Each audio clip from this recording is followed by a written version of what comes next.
बिस्मिल्लाहिर्रहमानिर्रहीम। अस्सलाम वालेकुम डियर स्टूडेंट्स। सपेद जी के अकेडमी के यूट्यूब चैनल के साथ तमाम लोग खुशामदीद कहते हैं। जी जनाब, जैसा कि आप जानते हैं हम आपको रोज़ाना कोई ना कोई अपडेट देते रहते हैं पीपीएससी की आज की अहम तरीन न्यूज़ अपडेट्स। और सबसे पहले हम बात करेंगे जनाब एजुकेटर के बाद हवाले से, क्योंकि आपको पता है कि एजुकेटर के हवाले से काफ़ी सारे स्टूडेंट जो है वो जनाब वेट कर रहे हैं कि बेरोज़गार भी हैं। और आपको पता है कि और हमने कंपेन भी बड़ी अच्छी चलाई हुई है। और जो असम्बली के अंदर मेम्बरान मौजूद हैं उन तक हमारी आवाज़ पहुंच चुकी है। तो एक लेटर आज निकाला है गवर्नमेंट ऑफ पंजाब ने, और इसके अंदर उन्होंने रिक्वेस्ट किया है provision of feasibility report for establishment and upgradation of school को अपग्रेड करने के लिए उन्होंने कहा जी हम मतलब है कि हमें फिजिबिलिटी रिपोर्ट की ज़रूरत है। ठीक हो गया। इसके अंदर वो कहते हैं एस्टेब्लिशमेंट ऑफ न्यू स्कूल। सबसे पहले भाई कहाँ पे नया स्कूल बनाने की ज़रूरत है। Upgradation of primary school to elementary, कहाँ पे आपको प्राइमरी स्कूल को एलिमेंट्री बनाने की ज़रूरत है और किसी एलिमेंट्री को हाई बनाने की ज़रूरत है और किसी एलिमेंट हाई को हायर सेकेंडरी बनाने की ज़रूरत है। इसकी फिजिबिलिटी रिपोर्ट दें। याद रखिएगा फिजिबिलिटी रिपोर्ट के अंदर ना सिर्फ ये नहीं आती कि जनाब ये स्कूल चाहिए, उस फिजिबिलिटी रिपोर्ट के अंदर हर चीज़ डाली जाती है कि भाई हमें अगर ये स्कूल जो है प्राइमरी से एलिमेंट्री करते हैं तो हमारा खर्चा कितना होगा, हमें कितने टीचर न्यू चाहिए, हमें फर्नीचर कितना चाहिए, हमें बिल्डिंग कितनी चाहिए, ज़मीन कितनी चाहिए, सब कुछ फिजिबिलिटी रिपोर्ट के अंदर आ जाता है। यानी टोटल एक्सपेंस ऐड किए जाते हैं। इसका क्या मतलब हुआ? इसका मतलब ये हुआ कि गवर्नमेंट ये न्यू स्कूल को अपग्रेड करना चाह रही है और नए बंदे भर्ती करेगी। ठीक है। और इसके अलावा भी दो तीन सोर्स होते हैं तो बात होती रहती है। और इंशाल्लाह ताला जनाब, और इन्होंने ये जो रिक्वेस्ट मांगी है ये 10 मार्च तक मांगी है। 10 मार्च तक जो है उन्होंने ये प्रोवाइड करनी है। बहरहाल मैं जनाब आप लोगों को पहले भी कहता रहता हूँ इंशाल्लाह ये जॉब ज़रूर आएंगी। और ये जो गवर्नमेंट है अगर ये गवर्नमेंट डिलीवर ना कर पाई तो फिर ये ज़ीरो हो जाएगी। तो लिहाजा उन्होंने डिलीवर करना है और आवाम को जो है हर लिहाज से उन्होंने वो ऐसा काम पहुँचाना है। तो इंशाल्लाह ताला हालात उन तब फेवर में जाएंगे उनके। तो लिहाजा ये वाली जो जॉब्स हैं ये जॉब इंशाल्लाह ताला जो है अब आएंगी। और ये जॉब कब आएंगी? ये तकरीबन जनाब टाइम लगेगा। मतलब आपको पता है कि आगे जो बजट आ रहा है ना, इस बजट की अप्रूवल के अंदर ये डाला जाएगा। लाइक दैट जून जुलाई के अंदर आपको बजट के अंदर पता चल जाएगा कितने एजुकेटर भर्ती करें। लेकिन ये भर्ती मरहलावार होगी। लेकिन या लाइक दैट अभी वो कर देते हैं 25,000, 40,000, 50,000, इसी तरह जितनी भी सीटें वैकेंट पड़ी हुई हैं 2-3 मरहल के अंदर वो भर्ती करेंगे। इसके बाद पीपीएससी की न्यूज़ अपडेट। पीपीएससी ने किसी भी रिजल्ट का ऐलान नहीं किया और ना ही पीपीएससी ने प्लानर को अपडेट किया है। पीपीएससी के प्लानर के अंदर आज लास्ट डेट मौजूद है जनाब एडवर्टाइजमेंट नंबर 4 की। और इसके ऊपर मैं एक बहुत ही अहम तरीन बात करना चाह रहा हूँ कि एडवर्टाइजमेंट नंबर जो 4 है इसके अंदर यहाँ पे देखें आप लोग कि आज लास्ट डेट है रात 12 बजे तक। और इसके अंदर ये 2 पोस्टें बड़ी अच्छी हैं, ऑडिट ऑफिसर और इंफोर्समेंट ऑफिसर की। तो इसके लिए मैं जनाब बता दूं कि आप देखते हैं कि हमारी जो अमली कोशिश होती है वो आपके सामने बोलती है। तो हमारे बहुत से जनाब ग्रुप मेम्बरान मौजूद होते हैं और ये जो लोग मेहनत करके किसी कोई मसले को हल करवाते हैं वो एक्चुअली हकीकत में मुजाहिद होते हैं, वो यानी हीरो होते हैं। तो ये एक हमारे ग्रुप मेम्बरान है, उन्होंने लेटर लिखा था और उनको मैंने कहा था कि आप कोशिश करें लाजमी और इंशाल्लाह ताला ये इक्विवेलेंट सर्टिफिकेट जल्दी मिल जाना चाहिए। तो उन्होंने ये पंजाब रेवेन्यू अथॉरिटी के अंदर ये जॉब है इन्फोर्समेंट ऑफिसर की और ऑडिट ऑफिसर की। और मैं सबसे पहले उस स्टूडेंट को, उस दोस्त को सराहता हूँ, वो हमारा जनाब हीरो है जिसने ये पूरी कोशिश की और ये इक्विवेलेंट सर्टिफिकेट पहले निकलवा दिया। तो आज लास्ट डेट है।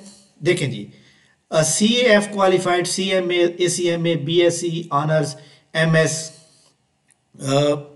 MS या MPhil in public policy, government और पब्लिक पॉलिसी और finance, economic, commerce including MCom, business, accounting and finance, MBA in any field and LLM university recognised by education.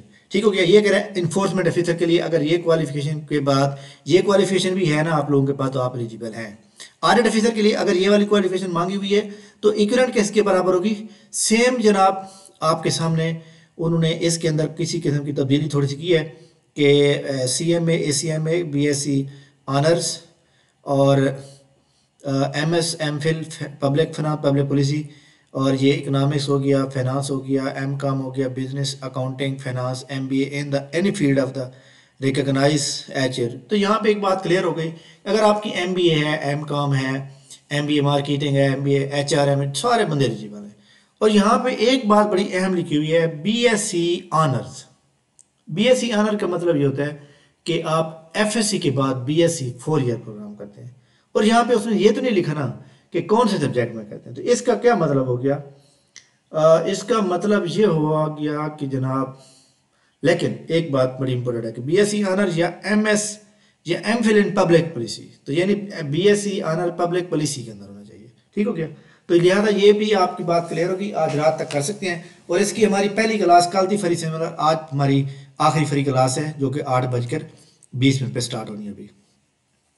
और अल्हम्दुलिल्लाह अब तक काफ़ी सारे स्टूडेंट जो है रजिस्टर्ड हो चुके हैं और इंशाल्लाह ताला हम करेंगे। चेयरमैन PPSC की जो पोस्ट है वेकेंट पड़ी हुई अभी, ये पोस्ट इसी वीक में, नेक्स्ट वीक जो आ रहा है, आपको पता है हुकूमत बन गई आगे, सारे सूबों के अंदर हमारी हुकूमत बन गई। और हम ये चाहते हैं कि हुकूमत जिसकी मर्जी बने, हमारे मुल्क के अंदर एक स्ट्रांग पॉलिटिकलिटी जो है ना, इंस्टेबिलिटी कभी ना आए। जिसकी मर्जी हुकूमत, हमारा तो इससे कोई तल्लुक नहीं है ना। हम ये चाहते हैं कि हमारे मुल्क के अंदर जो एक पॉलिटिकल गैर मुस्तहकम हो जाती है, हुकूमत नहीं रहती, तो उसके बाद मुल्क के अंदर हालात ख़राब हो जाते हैं। जो एक सेलेक्टेड या कोई भी गवर्नमेंट होती है वो हालात को मुकम्मल कंट्रोल करती है। तो इंशाल्लाह ताला ये वाली पोस्ट जो है, ये वेकेंट जो पड़ी है, ये बहुत जल्द फिल हो रही है।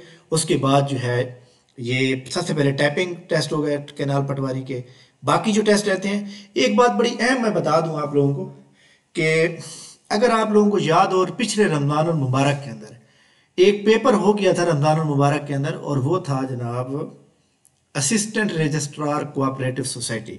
ठीक है, ये वैसे मुझे आज एक मेरे स्टूडेंट ने मुझे याद कराया था कि सर पिछली बार तो हुआ था, तो वाकई वो मुझे भी याद आ गया कि वाकई वो पेपर हुआ था। तो मैं यहाँ पे आपको डेट भी बता देता हूँ, असिस्टेंट रजिस्ट्रार, असिस्टेंट रजिस्ट्रार, चलिए ये मेरे ख्याल में कोऑपरेटिव सोसाइटी, चलिए कोऑपरेटिव डिपार्टमेंट के अंदर देखते हैं। बहरहाल उन्हें रिमूव कर दिया क्योंकि जो पोस्टें फेल हो जाती हैं वो रिमूव कर देते हैं। तो खैर इनको वैसे करना नहीं चाहिए था, तो इन्होंने बहरहाल वो रिमूव कर दिया, यहाँ से करना नहीं चाहिए था। इंस्पेक्टर उसका पेपर हुआ था, मुझे इतना याद है। असिस्टेंट रजिस्ट्रार कोऑपरेटिव सोसाइटी का पेपर रमज़ान मुबारक के अंदर हुआ था। और आप जानते हैं कि आपके पेपर, हमारे जो पेपर हुए हैं 2 महीने हो गए, 2-2.5 महीने हो गए पेपर नहीं हुए। तो इसलिए रमज़ान मुबारक में पेपर हो सकते हैं, लेकिन इट डिपेंड्स कि चेयरमैन जो आता है वो किस तरह का है, वो जो है मतलब है कि बहुत तेज़ी से काम करने वाला बंदा है, वो किस तरह के वो उस तरह कर सकता है। ठीक है, तो ये जनाब हमारी आज की बड़ी इंपॉर्टेंट न्यूज़ थी वो जो मैंने आपसे शेयर की हैं। आज मैंने आपको अच्छी गुड न्यूज़ दी है और इंशाल्लाह ताला आप होप रखें, हमेशा पॉजिटिव सोचा करें, नेगेटिव ना सोचा करें, क्योंकि जो स्टूडेंट पॉजिटिव सोच रखते हैं वो ज़रूर कामयाब हो जाते हैं। थैंक यू वेरी मच, बहुत बहुत शुक्रिया। इस वीडियो को लाइक करें, चैनल को सब्सक्राइब कर लें। थैंक यू, अल्लाह हाफिज़।